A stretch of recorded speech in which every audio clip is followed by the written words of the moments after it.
Today we're going to be looking at the products we get when we multiply using fractional amounts. And you'll see there's a pattern that you can count on.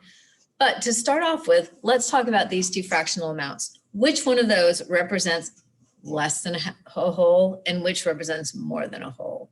Well, you've done this so many times that I know that this is no big deal for you. 2/3, you don't have the whole thing. You have a part of it. 6/5, you only need 5 parts to make a whole. You have more. This is an improper fraction. That represents having more than the whole. Okay, so you want to be used to those, which I know you are. But now we're going to use fractional amounts when we're multiplying. Watch this. Let's say Philip runs 3 miles or ran 3 miles. Okay, his brother runs, let's say 1/5 of his amount. The brother runs 1/5 the distance that Philip does. So what are we trying to find out? We want to know what 1/5 of 3 miles is. How does that look as a math sentence? What is 1/5 of 3 miles? Now, there's several different ways we could multiply this. One of them could be to make that 3 wholes into fraction form and go ahead and multiply it. So we'd have 3/5. That's how far the brother ran. Is 3/5 less than the given amount, the same as the given amount, or more than the given amount? And it's less. 3/5 of a mile is way less, and I should label it, right?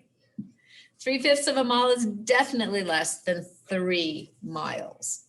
We multiplied by a fraction that represented less than a whole, and so the product, or the final answer, was less than the given amount. Let's try this.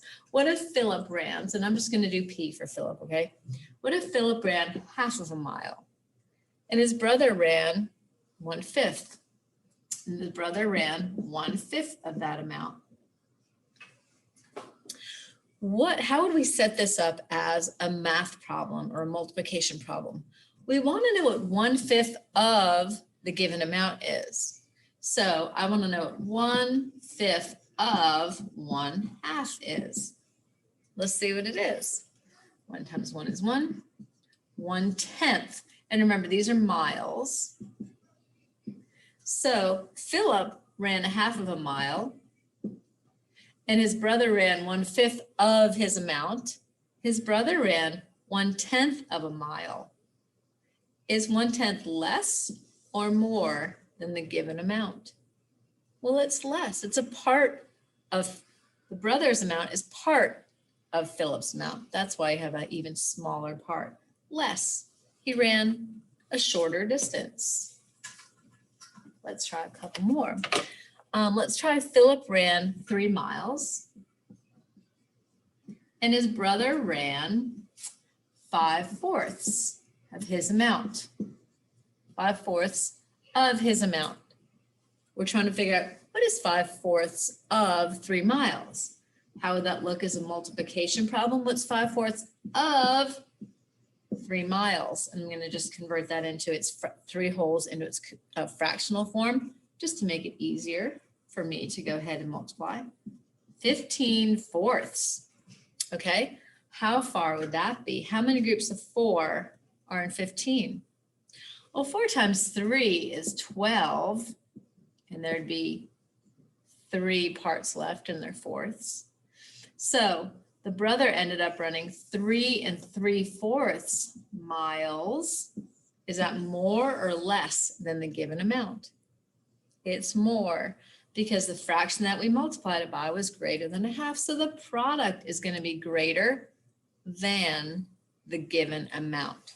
Let's try one more. What if Philip ran 1/2 of a mile? Philip ran 1/2 of a mile and his brother ran, let's do 5/4 of that amount.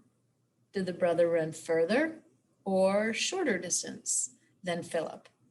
We want to know what 5/4 of the given amount is. What does that look like as a math or multiplication sentence? We want to know what 5/4 of 1/2 is.